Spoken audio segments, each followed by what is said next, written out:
যে জালেম তার বিরুদ্ধে আমরা সবসময় প্রতিবাদ প্রতিরোধ জারি রাখবো, এবং যে মজলুম তার পক্ষে সবসময় আমরা থাকবো এবং তার ইনসাফ আমরা কায়েম করবো ইনশাআল্লাহ। শহীদ আবরার ফাহাদ এই দেশের প্রজন্মকে, এই দেশের তরুণ প্রজন্মকে নতুন ভাবে উজ্জীবিত করেছে। আধিপত্যবাদের বিরুদ্ধে, আগ্রাসনের বিরুদ্ধে কিভাবে কথা বলতে হয়, কিভাবে আমাদের ন্যায্যতা ইনশিওর করতে হয়, সেটা আমরা আবরার ফাহাদের তার প্রতিবাদ প্রতিরোধ এবং তার অ্যাক্টিভিটি থেকে আমরা দেখতে পাই। আজকের যে জুলাই বিপ্লব হয়েছে, সেই জুলাই বিপ্লবের বীজটা মূলত শহীদ আবরার ফাহাদ বপন করে দিয়েছিল, এবং আবরার ফাহাদের শাহাদাত পরবর্তী আপনারা দেখতে পান বাংলাদেশের প্রতিটি ক্যাম্পাসে ক্যাম্পাসে একটা প্রজন্ম তৈরি হয়ে গেছে। এবং এর পরবর্তী যে নিরাপদ সড়ক আন্দোলন দেখেন, পরবর্তীতে অসংখ্য আন্দোলন হয়েছে। একটা প্রজন্মের মধ্যে একটা কনসেনসাস চলে আসছে, এবং তার পূর্ণ বাস্তবায়ন আমরা জুলাই বিপ্লবে দেখতে পেয়েছি। এবং এই জুলাই বিপ্লব যখন আমরা গিয়েছি, আমরা দেখি নাই এখানে কে বাম করে, কে ডান করে, কে মধ্যপন্থী, কে ছাত্রদল, কে শিবির, কার পরিচয় কি। আমরা সবাই এক বিন্দুতে মিলিত হয়েছিলাম। আমরা সবাই মজলুম, আমরা জালেম হাসিনার বিরুদ্ধে লড়াই করেছি, আমরা ইনসাফের জন্য লড়াই করেছি। এবং একই সাথে এই আন্দোলন, এই বিপ্লবে আমরা সবাই প্রত্যেকের পরিচয় বলে গিয়ে আমরা কমন গোল নিয়ে আমরা লড়াই করেছি। এবং এই ক্ষেত্রে আমাদের প্রেরণা বাতি করছিল আমাদের শহীদ আবরার।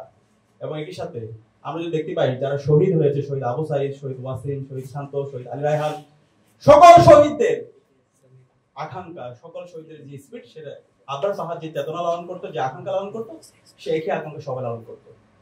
আজকে জুলাই বিপ্লব হলো, জুলাই বিপ্লব পরবর্তী 1 বছর পার হলো। শহীদদের যে প্রত্যাশা, শহীদদের যে আকাঙ্ক্ষা, সেই আকাঙ্ক্ষার আলোকে একটি বৈষম্যহীন ইনসাফ ভিত্তিক বাংলাদেশ বিনির্মাণের যে স্বপ্ন, সেই স্বপ্ন এখন পর্যন্ত আমরা বাস্তবায়ন করতে পারি না। আমরা সবাইকে অনুরোধ করব, একটা জাতি আর কত রক্ত দিবে? 54 বছর তো আমরা কম রক্ত দিই। জুলাই বিপ্লবে এত রক্ত দেওয়ার পরও, 2000 ভাই বোনের শাহাদাতের পরও, 40,000 ভাই বোনের পঙ্গু হওয়ার পরও আমরা যদি আমাদের এই বাংলাদেশটাকে একটা ন্যাশন করতে না পারি, একটা জাতীয় ঐক্যমতে আসতে না পারি, তাহলে আমরা কখন পারবো? আমি সবাইকে অনুরোধ করবো, ডাকসুর পক্ষ থেকে আমি সারা বাংলাদেশের সকল মুক্তিকামী শিক্ষার্থী, ছাত্র জনতাকে, সকল রাজনৈতিক দল, ছাত্র সংগঠন, সকল মানবাধিকার কর্মী, অ্যাক্টিভিস্ট, সবাইকে আমি অনুরোধ করবো এখনই সময় আমাদের জাতীয় ঐক্যমতে আসার। আমাদের ফরেন পলিসি কি হবে সেটা আমাদের এখন একসাথে ঠিক করতে হবে। আমাদের রাজনৈতিক যে প্রতিষ্ঠানগুলো আছে, সেই প্রতিষ্ঠানগুলোকে শক্তিশালী করার জন্য আমাদেরকে ঐক্যমত হইতে হবে।